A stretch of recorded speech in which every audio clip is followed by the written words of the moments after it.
ఏపీలో టీడీపీ ప్రధాన కార్యదర్శి నారా లోకేష్ యువగళం పాదయాత్రతో వైసీపీకి భయం పట్టుకుందని ప్రకాశం జిల్లా దర్శి మాజీ ఎమ్మెల్యే నారప్పశెట్టి పాపారావు అన్నారు. నారా లోకేష్ చేపట్టిన యువగళం పాదయాత్ర 100 రోజులు పూర్తయిన సందర్భంగా దర్శిలో పార్టీ శ్రేణులు భారీ ర్యాలీతో పాదయాత్ర చేపట్టి శుభాకాంక్షలు తెలిపారు. మండలంలోని శామంతిపూడి నుండి దర్శి పార్టీ కార్యాలయం వరకు 7 కిలోమీటర్లు భారీ ర్యాలీతో పాదయాత్ర చేపట్టి నారా లోకేష్ కు మద్దతుగా నిలిచారు. ఈ సందర్భంగా ఆయన మాట్లాడుతూ దోచుకోవడం దాచుకోవడం తప్ప సీఎం జగన్ ఏమీ తెలియదని ఎద్దేవా చేశారు. నవరత్నాలంటూ మోసపూరిత వాగ్దానాలు చేస్తూ ప్రజల్ని తప్పుదోవ పట్టిస్తున్నారని మండిపడ్డారు. BC SC ST sub plan నిధులు ఏమయ్యాయో చెప్పాలని డిమాండ్ చేశారు. రానున్న ఎన్నికల్లో తెలుగుదేశం పార్టీ అధికారం చేపట్టి ప్రభుత్వం ఏర్పాటు చేయడం ఖాయమని అన్నారు. ఈ కార్యక్రమంలో పార్టీ పార్లమెంట్ అధ్యక్షుడు నూకసాని బాలాజీ, చైర్మన్ పిచ్చయ్య, పార్టీ శ్రేణులు పాల్గొన్నారు.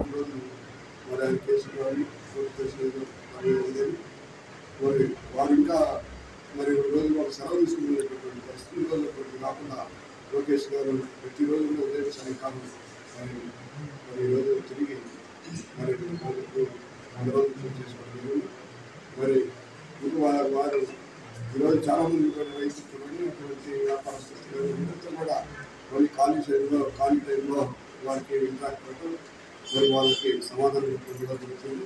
గతంలో మరి లోకేష్ బాబు గారిని మరి ఎన్నో అసలు ఆయన తెలుగు రాదని మరి ఏదో గొప్పని మాటలు వచ్చినట్టుగా మాట్లాడారు. ఈరోజు మరి వారిని చూసి మరి జగన్మోహన్ రెడ్డి గారు ఏమి చదువుతారో మరి చెప్పాల్సి. ఎందుకంటే ఈరోజు జగన్మోహన్ రెడ్డి గారు ఎక్కడ ఉన్న పేపర్ గురించి చెప్పడం తప్ప పేపర్ నేషనల్ చదివేటటువంటి పరిస్థితి కూడా మరి లేదు. అయితే ఈరోజు మరి ప్రజలందరూ కూడా కోరుకుంటారు. మరి గతంలో మరి సంక్షేమ కార్యక్రమం తెలుగుదేశం పార్టీలో బాగా జరుగుతూ ఉండేవి. ఎందుకంటే విదేశీ విద్య కానివ్వండి, మరి విదేశీ విద్య, మరి ఎస్సీ సప్లాన్ కానీ బీసీ సప్లాన్స్ ఇవన్నీ కూడా జరుగుతాయి. ఇవన్నీ కూడా ఈరోజు ఏమి లేదు.